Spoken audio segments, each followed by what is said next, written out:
listening to Pushing the Odds on SB Nation Radio. And on SBNationRadio.com. Live from the CG Sportsbook inside the Palms Casino Resort in Las Vegas. Powered by O'Reilly Auto Parts and Quicken Loans. Here's your host, Matt Perrault.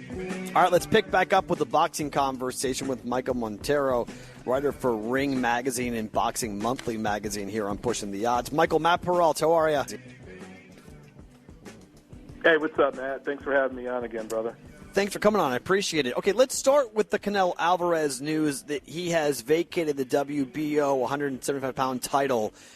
So the Kovalev fight is a one-off like we thought it was going to be, but are you surprised that he is not going to, at least right now, not going to be at 175? There was thought, during fight week, people were saying maybe this is where Canelo wants to be. He wants to stay at 175 to see what else is out there. No, I'm not surprised at all, Matt. I mean, a lot of us thought that this was going to kind of be a one-off where he jumped up real quick to honestly, Sergey Kovalev in his prime was the light heavyweight champion of the world, but he's far past that now. And he was seen as the weakest of the current names, the current title holders in that division. The best fighter right now at light heavyweight is Artur Beterbiev. And I don't think Canelo Alvarez wants any piece of him. He's a monster. He's in his physical prime. He's much bigger and stronger than Canelo. So this was kind of a brand-building thing. Go up and get another title in another weight class. And at some point, Canelo probably will go back up to light heavyweight. But there are bigger fights for him right now financially, bigger names at 160, 168 that are much more winnable fights for him. So this move really didn't surprise anybody.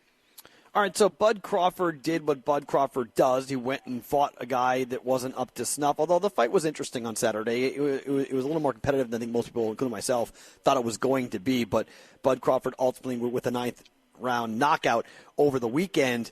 What's next for him? I mean, who should he fight and who can he entice to fight him is maybe the better question. Yeah, that is the better question because right now he's on the wrong side of the street politically, Matt. He's with Top Rank and ESPN, and all the premier welterweights are with premier boxing champions over on Fox with Al Heyman, and they're all fighting each other. They're doing this kind of round-robin thing. And Bud Crawford is seen by many as the best welterweight in the world, including myself. I think he's the best one.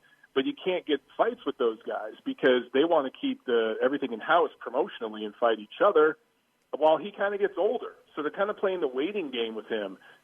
Fortunately for Bud Crawford, there is one PBC welterweight, Shawn Porter, who has talked about possibly fighting Terence Crawford. And his promoter, Bob Arum, has talked about making that fight. So we may just see a fight between Crawford and Porter in 2020. That's a big fight if it happens.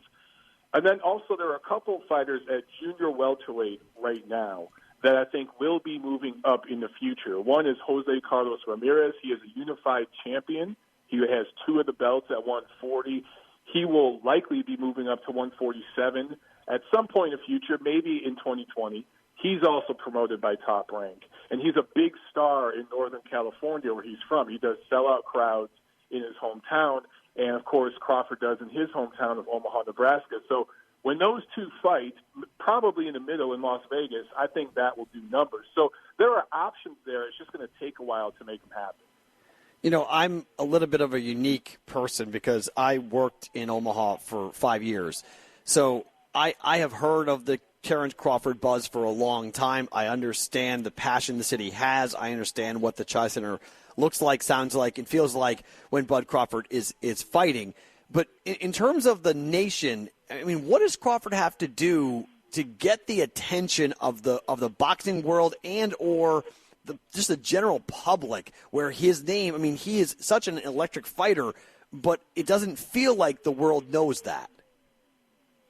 Yeah, man, it's all about opponents. I literally just tweeted right before the show the ratings for his fight last weekend against Stigadijus Kavaliauskas. Try saying that name 3 times. Nope, Matt. that's why I didn't say it. It peaked at like 1.6 million on ESPN, and that's down over 1 million from his last fight on regular ESPN against Jose Benavidez, which did 2.8 million. So it's a lot about opponents. And, Jose Benavidez, he brought in the Mexican-American fan base. That's the biggest fan contingency in the United States for boxing. So he just needs the opponents. He needs to fight. Again, I mentioned Jose Carlos Ramirez. That will do ratings. But even Shawn Porter, these are good fights for him. But the fight that can really cross him over to the next stratosphere would be against Errol Spence or Manny Pacquiao.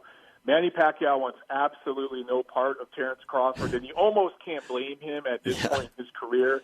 The name is Errol Spence, but he had a bad car accident earlier this year, and we don't know how he's going to look if and when he ever comes back to the ring. All right, so on the undercard of that Crawford fight was Teofimo Lopez, who is 22 years old, who is absolutely electric. But is Loma next for him? Or is that they were in the ring taking a picture with each other after the fight? Is that a fight we're going to see in 2020? That's absolutely going to happen, and it's going to happen next for both fighters, probably in April. That's the date that they're shooting for. So Vasiliy Lomachenko has 3 of the 4 titles at lightweight, and Teofimo Lopez now has 1 of the titles with his huge win over Richard Comey, really a statement-making win for him Saturday in New York. That fight is absolutely happening sometime in April. Venue and all that is yet to be determined. I can't wait for that one, Matt. To me, now look, we've got the rematch between Deontay Wilder and Tyson Fury happening February 22nd. That's definitely going down. That's the first big fight of the year. But the fight that I'm actually looking forward to the most is that one between Lomachenko and Lopez. That's huge. Please tell me it's going to happen in Vegas. Please. Please. It's very possible for Vegas. It's very, very possible. Well, Wilder Fury, that's probably, they still haven't determined yet the venue, but that's probably going to happen in Vegas too. Yeah, it sounds like either MGM, T-Mobile Arena, or I think they're waiting to see what ticket sales are going to look like before they actually declare which venue. It sounds like the Garden Arena might be the site for it, but that's a much smaller arena, 7,000 compared to what you can do at T-Mobile Arena with how many fans you can put in there for an event. But Lomachenko is a guy that, look, I know he's not a household name yet, but he's in the matrix. His footwork is just crazy. Like, he's just so much fun. But Lopez is so fast. I mean, who do you favor in that fight? That's the $1,000,000 question everybody's been asking me all week. My phone's been blowing up since Saturday night. Look, Teofimo Lopez is very explosive. He's very he has those twitchy muscles. His punches are concussive. However, he's taking a quantum leap in opposition from Richard Comey to Vasiliy Lomachenko. And even though Lopez is the physically stronger person, like, he's probably going to have to move up in weight and leave the lightweight division by the end of next year. He's outgrowing that division.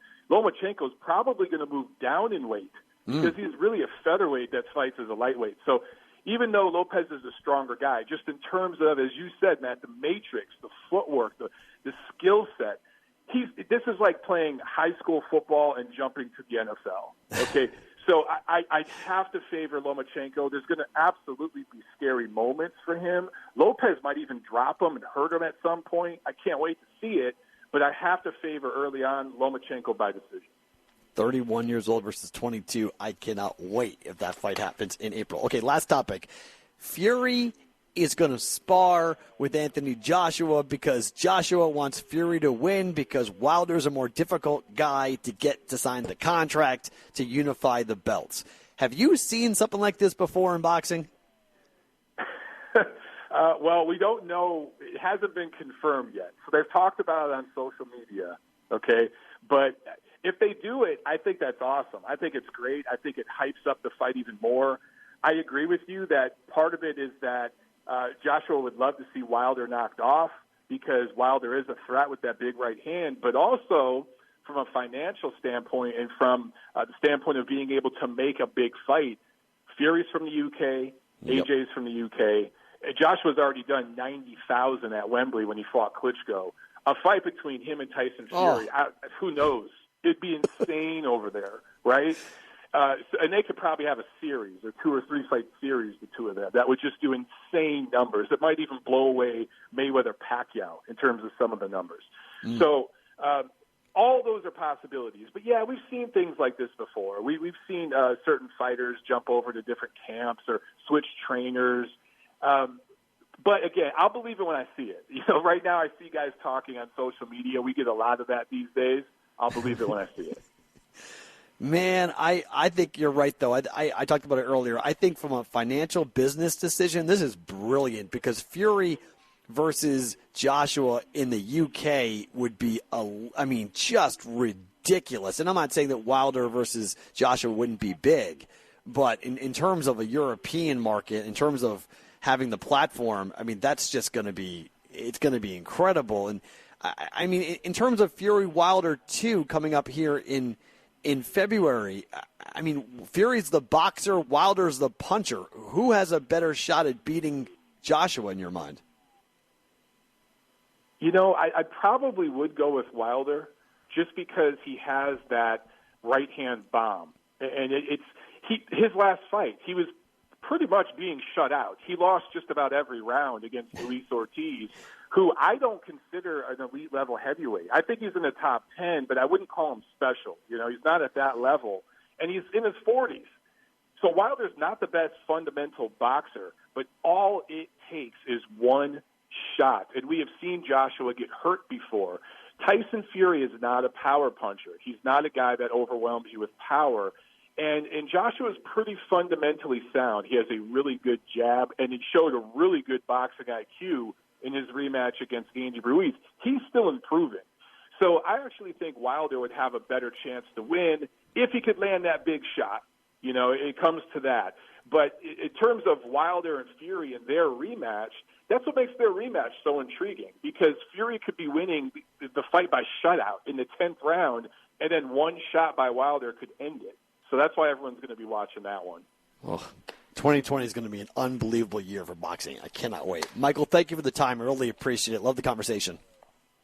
Thanks, man. Let's do it again. That is Michael Montero on Twitter, @Montero on Boxing.